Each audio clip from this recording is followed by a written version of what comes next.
Welcome to Spam Filter for Your Brain. Bite-sized ponderings on how our thoughts influence our behaviour and our lives. And because we're all connected, how our thoughts impact the world.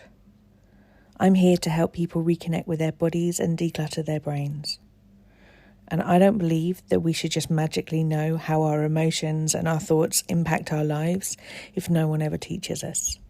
So let's learn this stuff together. So around about 12 months ago, I finally came to the conclusion that I needed to start a podcast.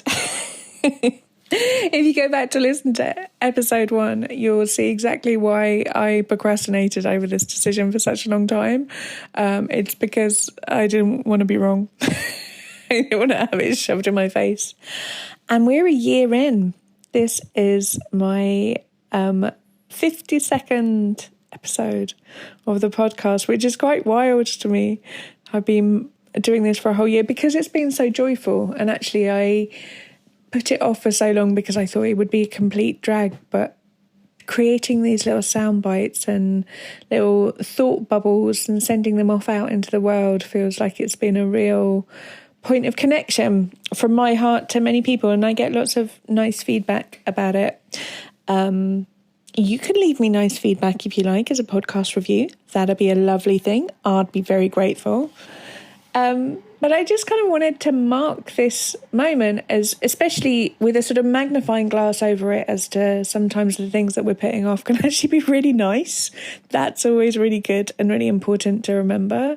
And also just to possibly put out there a bit of homework alongside the podcast this week. If you're down for the mission. If not, maybe you've got enough to do. But there is a little exercise which might just sort of knit all of the messages and all of the missives that I've been putting together over the last year. And it is something for you to really investigate what's going on for you, what's going on in your life, and what you would like to be going on. And that is just to get a piece of paper and write on the piece of paper, give yourself like 90 seconds to write as many emotions as you want on the piece of paper, as many different words for emotions as you can think of. Just cover the whole thing in emotions.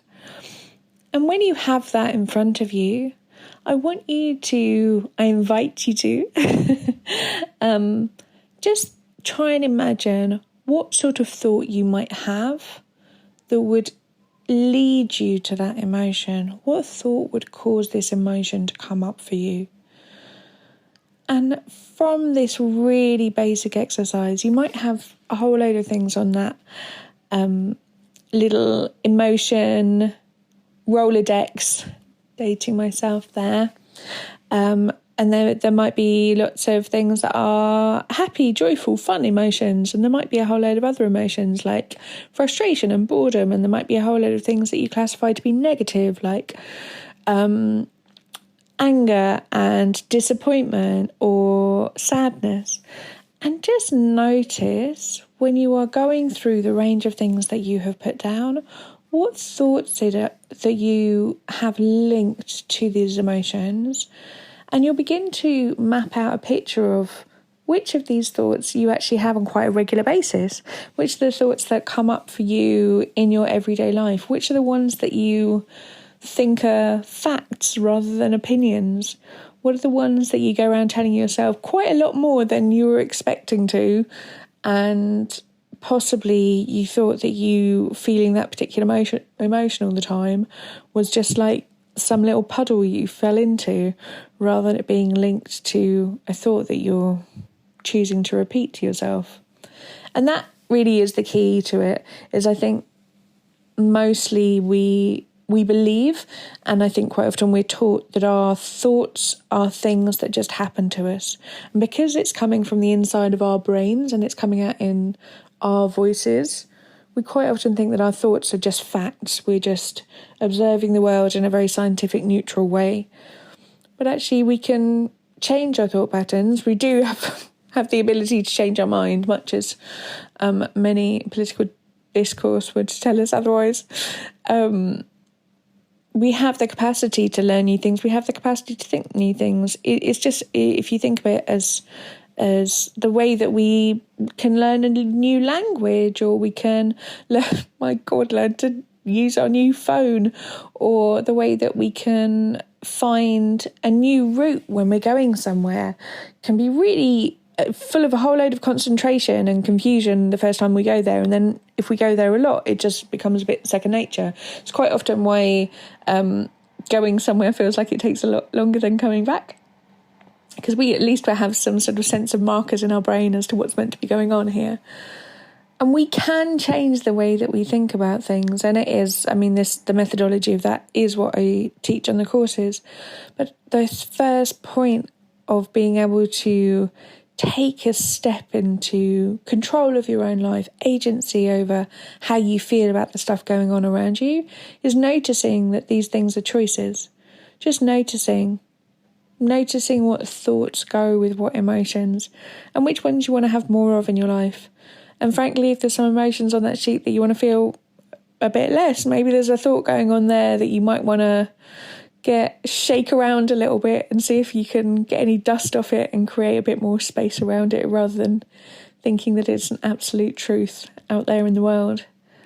If you'd like to learn how to do any of that stuff, I'd love for you to join any of the courses that we're running.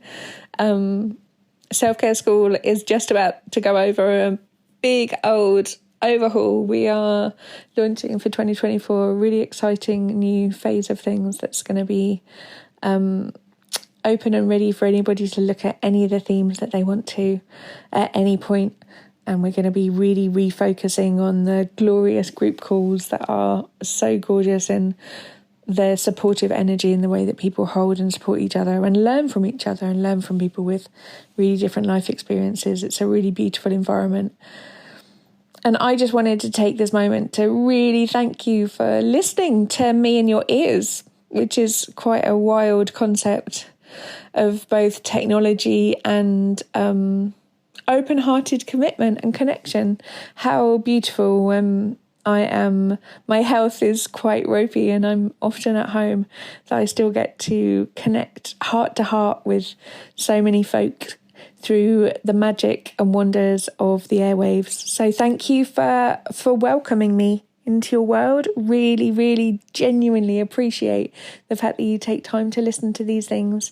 And I really hope to see you on the calls. I would love, love, love for you to leave a review for the podcast, should you so wish to. And if there is anything that I can do to support your emotional mapping and come along for the ride of how we can decide these new thoughts in our world, I'd love to support you in that. I look forward to getting really curious about what the next 12 months is going to bring us. So I'll see you again in your ears next week. See you in your ears? What nonsense. Now, normally this is the point in the podcast where I tell you a little bit about courses that are coming up and things that you can do. But wait, it is the 1-year anniversary edition. And so I would like to introduce you to possibly the best thing you're ever going to hear. This is the dulcet tones of how to manage your emotions and your well-being by my brilliant, powerful, incredible niece, Opal. Take it away, Opal. Hello everybody, welcome to Kids Meditation. First, you can sit down or stand up, it doesn't matter, just get comfortable and be relaxed. You can just get yourself nice and cozy and even have a blankie over yourself, it doesn't matter. Just get comfortable. First, we're going to breathe in and breathe out.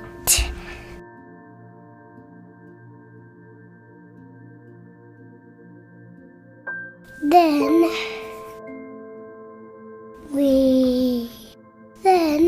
you can just think about the stuff which make you feel happy and calm, like playing and being with your parents like it's Christmas Day.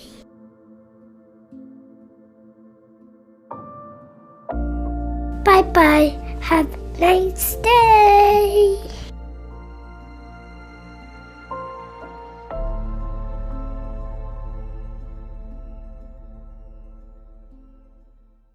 Now it's kind of hard to follow that, but she said that she wanted the world to hear.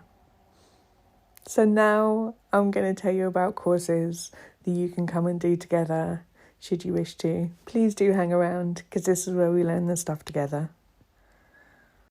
If you're enjoying what you're hearing on the podcast here, I would love to invite you to Self-Care School.